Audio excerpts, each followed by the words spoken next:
Hello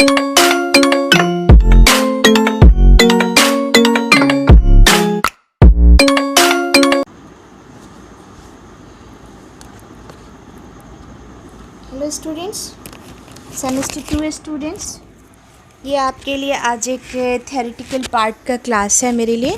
मैं कर रही हूँ और सेमेस्टर 2 स्टूडेंट्स के लिए है। आपका एक जो थ्योरेटिकल पार्ट रह गया है, सारे थ्योरेटिकल्स तो मैंने कर दिए हैं। कैलकुलेशन अभी आपका एक मान विटनी यू टेस्ट का बचा हुआ है, तो उसको मैं करूँगी। अभी आप न्यूमेरिकल्स उसका बचा हुआ है, लेकिन एक थ्योरेटिकल क्लास आप ले लें, वो मैं अभी आपको दे रही हूँ इस वीडियो में। तो एनालिसिस ऑफ वेरिएंस, जिसको अनोवा भी कहते हैं। ANOVA, can I drink some water? Yes, I will. तो ये मेरा ये है कि यहाँ पे कुछ पॉइंट्स मैं आपको लिखाऊंगी। तो एनालिसिस ऑफ वेरिएंस के इसमें 1 वे 2 वे बनाते हैं।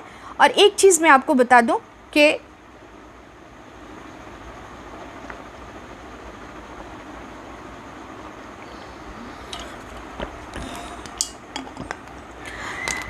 एनालिसिस ऑफ वेरिएंस जो है वो हाईली रिलायबल स्टैटिस्टिकल कैलकुलेशन है, और इसका जो रिज़ल्ट होता है, इसकी रिलायबिलिटी, इसकी वैलिडिटी जो है वो बहुत ज़्यादा मानी जाती है। तो आज मैं एक क्लास आपको इसके लिए दे रही हूँ कि इसके जो थ्योरेटिकल पार्ट्स हैं उसके लिए मैं आपसे बात करना चाहती हूँ।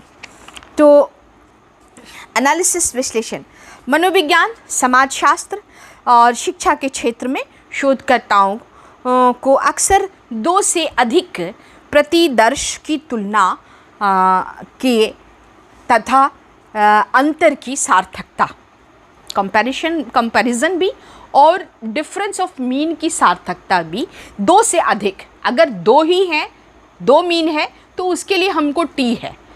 अगर पैरामीटर नहीं कंट्रोल कर रहा है तो उसके लिए हमको काई स्क्वायर है, जो मैंने आपको पहले बता दिया है। काई स्क्वायर का एक पार्ट बचा हुआ है जो हम आपको बताएंगे, वो आता नहीं है, इसलिए बहुत ज़्यादा पजल्ड होने की ज़रूरत नहीं है। उसमें क्लास में होना बहुत ज़रूरी है, मगर मैं कोशिश कर रही हूँ अगर उसका वीडियो बहुत सक्सेसफुल बन सका तो मैं आपको दूंगी। किस चीज़ का? नॉर्मल प्रोबेबिलिटी हाइपोथेसिस का। वो मैंने नहीं दिया, पहले मैंने दिया कि इक्वल प्रोबेबिलिटी हाइपोथेसिस का काई स्क्वायर दिया, जिसमें सिंगल रो होता है और मल्टीपल कॉलम्स होते हैं। और फिर काई स्क्वायर में मैंने आपको दिया टेस्ट ऑफ इंडिपेंडेंस, जिसमें कंटिंजेंसी टेबल होता है 2 into 3, 3 into 3, 3 into 4, 3 into 5 and so on, बहुत सारा।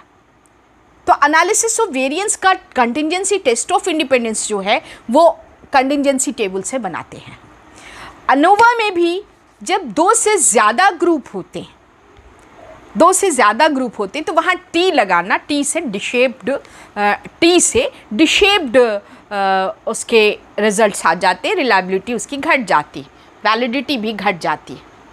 तो यहाँ पे हम लोग ये देखेंगे कि एनालिसिस ऑफ वेरिएंस ये एक पैरामीट्रिक स्टैटिस्टिक्स है, बहुत ही रिलायबल रिजल्ट्स होते हैं। जितने भी बड़े प्रकार के रिसर्च होते हैं उसमें अंत में हम एनालिसिस ऑफ वेरिएंस पर जब ले जाते हैं और वहाँ जो रिज़ल्ट आता है, मल्टीपल वेरिएबल्स को हम बनाते हैं, उनका कंपैरिजन करते हैं, कंपैरेटिव होता है स्टडी, या किसी भी क्षेत्र में, मनोविज्ञान में, समाजशास्त्र में, कृषि के क्षेत्र में 3 बीज है, तीनों को निकालें, 5 तरह का बीज है, 5 तरह की खेत की मिट्टी है, उन सबों को टेस्ट करके, तो वहाँ पे इसकी ज़रूरत पड़ती है। तो अंतर विश्लेषण, अंतर की सार्थकता की जांच की आवश्यकता पड़ती। इस समस्या के समाधान के लिए प्रसरण विश्लेषण विधि, एनालिसिस ऑफ वेरिएंस को विकसित किया गया। इस विधि को प्रतिपादित करने का श्रेय R.A. फिशर को जाता है। R.A. फिशर को जाता है। फिशर ने 1923 में, ये बहुत नया नहीं है, मैं देख के बता रही हूँ आपको, आप लोग के पास ये किताब नहीं है, तो 1923 ईस्वी में इस विधि का प्रयोग कृषि के क्षेत्र में किया। वो एग्रीकल्चरिस्ट थे। कौन? R.A. फिशर एग्रीकल्चर के क्षेत्र में उन्होंने डिफरेंट सीड्स को डिफरेंट सॉइल में प्रोडक्टिविटी के आधार पर उन्होंने इसका निर्माण किया। क्या था? प्रसरण विश्लेषण विधि, एनालिसिस ऑफ वेरिएंस, और इसका शॉर्ट फॉर्म अनोवा। तो इसको किया और विभिन्न बीजों के आधार पर, हर मिट्टी के आधार पर, और शोधकर्ता ने शोध के स्वतंत्र प्रभावों के संबंध में जानकारी प्राप्त करने की आवश्यकता होती है, तो उसमें भी एनालिसिस ऑफ वेरिएंस बहुत होता है। दो माध्ययों के दो अगर मीन है तो उसके बीच के डिफरेंस की सार्थकता की जानकारी जो है हमको टी से मिलती है, लेकिन दो से अधिक मीन अगर हो जाए तो उसकी जो हमको उसके लिए हमको अनोवा पर डिपेंड करना पड़ता है। तो इसके लिए हमारे लिए ये दोनों ही समान मात्रा, दोनों का मात्र, लेकिन दोनों का मान में अंतर होता है। हम चाहें तो दो करके हम टी निकाल सकते हैं, लेकिन उससे क्या है, बहुत ज़्यादा टाइम भी लगता है और बहुत ज़्यादा एनालिसिस ऑफ वेरिएंस से टाइम कम लगता है और रिलायबल रिजल्ट आते हैं। तो एफ एनालिसिस ऑफ वेरिएंस का एफ वैल्यू, एफ रेशियो कहते हैं उसको, एफ रेशियो का मान टी परीक्षण के वर्ग के बराबर होता है। टी से जो रिजल्ट आएगा उसका जो स्क्वायर करेंगे वही हमारा एनालिसिस ऑफ वेरिएंस के बराबर आएगा रिजल्ट उसका। इस वीडियो को बार बार देखिएगा, ये बहुत इंपॉर्टेंट है, बहुत टेक्निकल है, इसके लिए बोर्ड की ज़रूरत भी पड़ेगी। हमको अगर महसूस हुआ पढ़ाने के टाइम तो हम फिर से इसको रिपीट करेंगे। T is equal to root over F होता है। एफ क्या है? F ratio analysis of variance के लिए यूज़ किया जाता है। तो और एफ बराबर टी स्क्वायर, सेम बात हुई। क्या है? टी बराबर रूट ओवर एफ या एफ बराबर टी स्क्वायर होता है। इन दोनों के मान में अंतर होने पर भी इनके अंतर की सार्थकता की व्याख्या पर कोई प्रभाव नहीं पड़ता है। चलिए अब आपको हम बताते हैं कि किसी भी प्रकार के अध्ययन में तथा अनुसंधान के लिए जहाँ दो माध्ययों के अंतर की सार्थकता की जांच की जाती है, ये तो बार बार हम बोल रहे हैं कि वहाँ परीक्षण टी लगाया जाता है, लेकिन 3-4 अगर मीन है, 4 वेरिएबल है तो 4 मीन है, तो 4 मीन के लिए हमको एनालिसिस ऑफ वेरिएंस पे जाना पड़ेगा। ठीक है, अब इसके लिए अंडरवुड एक स्टैटिस्टिशियन कहिए या साइकोमेट्रिशियन कहिए वो थे, तो उन्होंने कहा कि उपयुक्त अंडरवुड ने कहा कि प्रसरण विश्लेषण, इसको ध्यान से सुनिए, प्रसरण विश्लेषण एक सरल विधि है जो एक विशिष्ट मापदंड प्रस्तुत करती है, इसको इन्वर्टेड कॉमा में लिखना होगा, जिसके द्वारा समूहों के बीच व्याप्त विचलनशीलता तथा समूहों के अंदर व्याप्त विचलनशीलता का तुलनात्मक अध्ययन करते हैं, जिससे न्यायोचित अनुमान लगाया जा सकता है कि विभिन्न समूह के माध्य एक समान नहीं हैं और वे अलग अलग जनसंख्याओं से लिए गए हैं। इन्वर्टेड कॉमा बंद। अगर आप कहें तो मैं इसको फिर से बोल दूं। अंडरवुड ने क्या कहा? अंडरवुड ने कहा कि प्रसरण विश्लेषण एक सरल विधि है जो एक वस्तुनिष्ठ मापदंड प्रस्तुत करती, ऑब्जेक्टिव मेजरमेंट प्रस्तुत करती है, जिसके द्वारा समूहों के बीच व्याप्त विचलनशीलता तथा समूहों के अंदर, समूहों के बीच भी, इन बिटवीन टू ग्रुप्स और with in two groups, between and with in two groups के अंदर व्याप्त विचलनशीलता का तुलनात्मक अध्ययन करती है, और जिससे न्यायोचित अनुमान इन्फरेंस लगाया जा सकता, अनुमान लगाया जा सकता है कि विभिन्न समूहों के माध्य एक समान नहीं हैं और वे अलग अलग जनसंख्याओं से लिए गए हैं।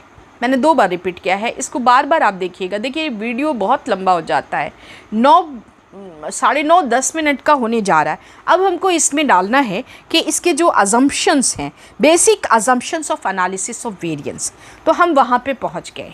इसके कुछ पॉइंट्स हैं जिनको मैं आपको दूंगी, आप उन पॉइंट्स को बहुत ध्यान से अपने कॉपी में अलग अलग लिखिए, या बार बार वीडियो को सुन के एक एक जगह पे पॉज कर कर के उसको याद करके बहुत अच्छे से याद कीजिए। देखिए, अगर थ्योरेटिकल पार्ट आ जाता है तो आप उसको लिख सकती हैं। तो पहला है कि टी परीक्षण का विकसित रूप एफ परिकल्पना है, एफ रेशियो। टी रेशियो का विकसित रूप एफ रेशियो है।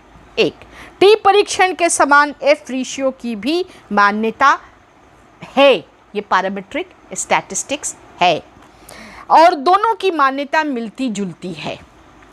इन्हीं मान्यताओं के कारण f is equal to T square या t is equal to root over F माना जाता है, यानी दोनों में कार्यात्मक संबंध है। f परीक्षण की मान्यताएं निम्नलिखित हैं, जो आप लिखिए, मैं आपको लिखा रही हूँ। तो पॉइंट 1 पॉइंट 2 करके हम लोग लिखेंगे। प्रसरण विश्लेषण, एनालिसिस ऑफ वेरिएंस। गैरेंट ने कहा कि यदि पदों की संख्या बड़ी हो और उसका वितरण वक्र सामान्य वक्र, गैरेंट ने क्या कहा कि यदि पदों की स्कोर्स की संख्या बहुत बड़ी हो और उसका सामान्य वितरण वक्र से कुछ भिन्न भी हो तो प्रसरण विश्लेषण का इस्तेमाल किया जा सकता है।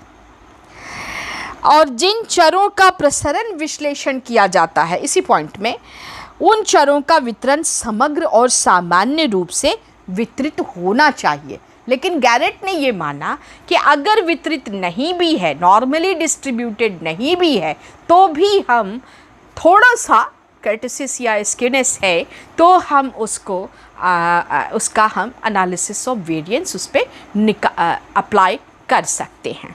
नेक्स्ट आइए, दूसरी जो मान्यता है कि पदों की खंडनीयता होनी चाहिए,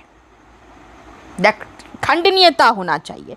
एफ परीक्षण का व्यवहार तभी संभव है जब पदों में खंडनीयता के गुण वर्तमान हों। सभी पदों में यदि खंडनीयता का गुण नहीं है तो प्रसरण विश्लेषण का प्रयोग करना उचित नहीं होगा। 3 और 4 पॉइंट्स हो चुके।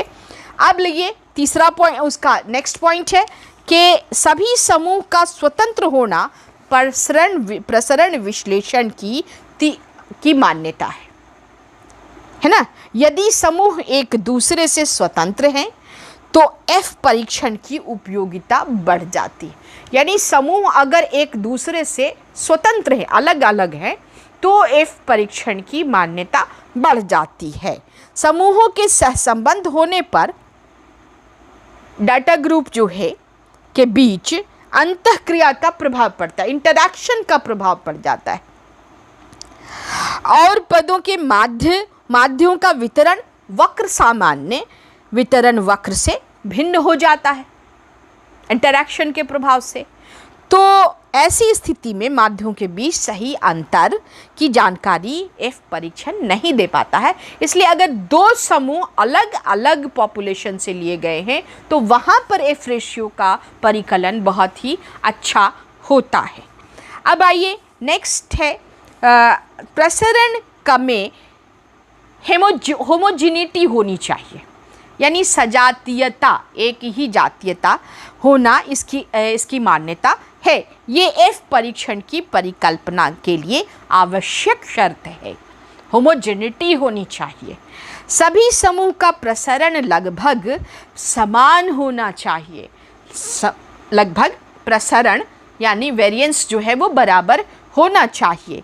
कहने का तात्पर्य कि प्रसरण में थोड़ी बहुत भिन्नता रहने से भी प्रसरण विश्लेषण की उपादेयता या उपयोगिता में कोई कमी नहीं होती है, लेकिन प्रसरण में अधिक भिन्नता रहने पर एफ परीक्षण, अगर प्रसरण विश्लेषण वेरिएंस में अगर बहुत ज़्यादा डिफरेंस है तो एफ की वैधता और उपयोगिता दोनों घट जाती, खतरे में पड़ जाती है। अगला पॉइंट है कि प्रसरण विश्लेषण में विभिन्न समूहों की इकाइयों का चयन, विभिन्न समूहों की इकाइयों का चयन संयोगिक विधि से किया जाए तो अधिक उपयुक्त होता है। भिन्न भिन्न समूह के अंतर्गत भी अध्ययन इकाई का वितरण संयोगिक आधार पर होता है तो अधिक उपयुक्त होता है, संयोगिक। ठीक है। अब आइए नेक्स्ट पॉइंट, प्रसरण विश्लेषण में प्रसरण के विभाजन में प्रायोगिक अभिक्रियाओं ट्रीटमेंट का प्रभाव एडिक्टिव बन जाता है, योगात्मक बन जाता है। तो ये इतने पॉइंट्स हैं, थोड़ा सा वर्ड्स इसके टफ हैं, उन वर्ड्स को निकाल के आप व्हाट्सएप कर दीजिए, उनको हम क्लियर कर देंगे।